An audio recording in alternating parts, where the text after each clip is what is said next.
మీ పిల్లలు హెల్తీగా ఉండాలి అనంటే ఎవ్రీ 6 మంత్స్ మీరు ఈ పని తప్పకుండా చేయాలి. అదేంటి అనంటే ఒకటి డీవార్మింగ్ మెడికేషన్. అంటే పాముల మందు లేదా నులిపురుగుల మందు అని మనం అంటాం కదా, అదనమాట.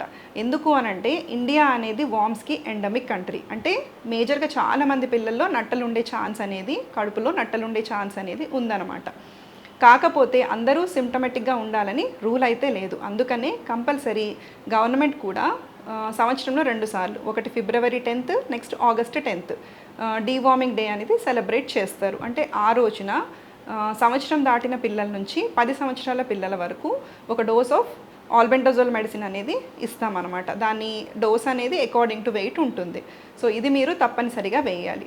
నట్టలు ఉన్నప్పుడు వేరే ఏం సిమ్టమ్స్ ఉండొచ్చు అనంటే, ఒకటి అదే పనిగా అప్పుడప్పుడు కడుపు నొప్పి చెప్పడము, ఆకలి తక్కువ అవ్వడము, అండ్ మోషన్ వెళ్ళే ఏరియాలో పెయిన్ కానీ దురద కానీ ఇలాంటివి చెప్పడము, లేదా విజిబుల్గా మోషన్లో వార్మ్స్ కూడా కనిపించవచ్చు. So every 6 months deworming medication ఇవ్వడం మర్చిపోకండి. రెండోది మోస్ట్ ఇంపార్టెంట్ ఏంటంటే విటమిన్ ఏ సప్లిమెంటేషన్. ఇది అంగన్వాడీలో కూడా ఇస్తారు. సో ఎప్పటి నుంచి స్టార్ట్ చేస్తారు అనంటే 9 months తర్వాత నుంచి మొదలుపెట్టి every 6 months till 5 years of age వరకు ఒక డోస్ ఆఫ్ విటమిన్ ఏ అనేది ఇస్తారనమాట.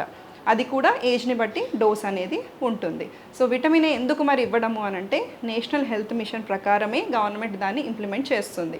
విటమిన్ ఏ రేచీకటి మాత్రమే కాదు, ఇంకా మనకి ఇమ్యూనిటీ పెరగడానికి, ఎక్కువగా అంటే శ్వాసకోశ ఇబ్బందులు రాకుండా, అంటే ఎక్కువగా కాఫ్ కోల్డ్ వచ్చే వాళ్ళకు కూడా విటమిన్ ఏ అనేది హెల్ప్ చేస్తుంది, మన ఇమ్యూనిటీ పెంచుతుంది, అండ్ ఆల్సో యాంటీ ఆక్సిడెంట్ లాగా పనిచేస్తుంది.